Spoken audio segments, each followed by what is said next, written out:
खुलुमबाय गिबियावनो नोंथांमोनखौ आंनि गोजोन बड'लेण्ड इउट्युब चेनेलाव बरायनानै लाग्रोनाय जाबाय। बे इउट्युब चेनेलखौ नोंथांमोनहा साबस्क्राइब खालामनानै ला आरो शेयार खालाम। दिनै बिटिसि लेजिस्लेटिभ एसेम्ब्लिनि MCLAफोरा समायखिरा लाखांबाय। बेवहाय 3 MCLAफोरा गावसिनि एंगारहायै जाहोननि थाखाय दिनै समायखिरा लानो हायाखै, उनाव बिथांमोनहा लागोन। बेनिफ्राय माखासे सम उनाव बिथांमोना स्पिकार आरो डेपुटि स्पिकारखौ हाउसआव सायख'गोन।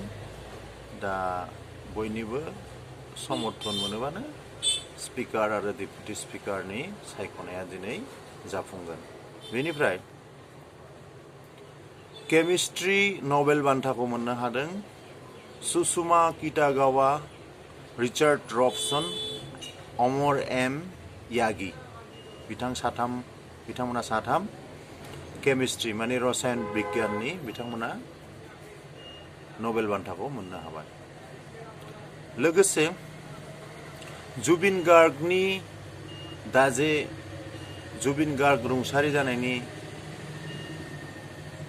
केसआव माने बिथांनि रुंसारिया माबोरै जाखो बेखौ लानानै दा तदन्त सोलिगासिनो दं। बेवहाय बिथांनि बिबथैनि फिसाला माने जुबिन गार्गनि फंबाय DSP सन्दीपन गार्गखौबो हमनाय जाबाय। बिथांखौ गोबां सिगाङाव जेरा खालामबाय थादोंमोन, दा बिथांखौ हमनाय जाबाय आरो बिथांखौ लगे लगे सासपेन्डबो खालामनाय जाबाय। तिनसुकियाव साहा श्रमिकफोरा आन्दलन खालामदों मैया, गोगोम आन्दलन।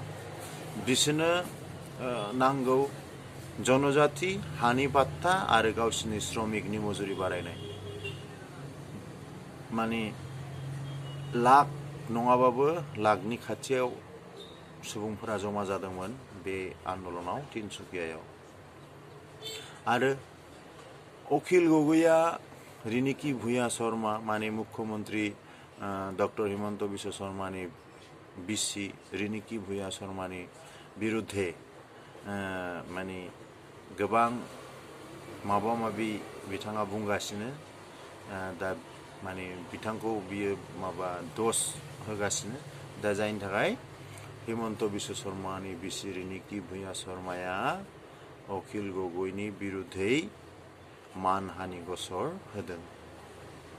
अखिल गगैनि बिरुद्धै। बेनिफ्राय जोंनि भारतआव गिबि फुरा डिजिटेल एयारपर्ट नरेन्द्र मोदी बिथाङा बेखेवबाय। भारतनि गाहाय मन्थ्रिया नवी मुम्बाइआव बे एयारपर्टखौ बेखेवनाय जाबाय। बौद्ध धोरोमनि उत्सवआव जमा जादोंमोन गोबां सुबुंफोर म्यानमाराव। बेनिफ्राय बिथांमोना सरकारनि बिरुद्धैबो प्रतिबाद खालामदोंमोन। दा बे उत्सवआव धोरोमनि उत्सवआवनो म्यानमार सरकारा बमा गारनानै होदोंमोन आरो बेवहाय दा उन्दै आरो हिनजावफोर सह 40 जना रुंसारि जादों आरो 80 जननि बारा आघात जादों। आरो दिनै राजाया एसेनोसै।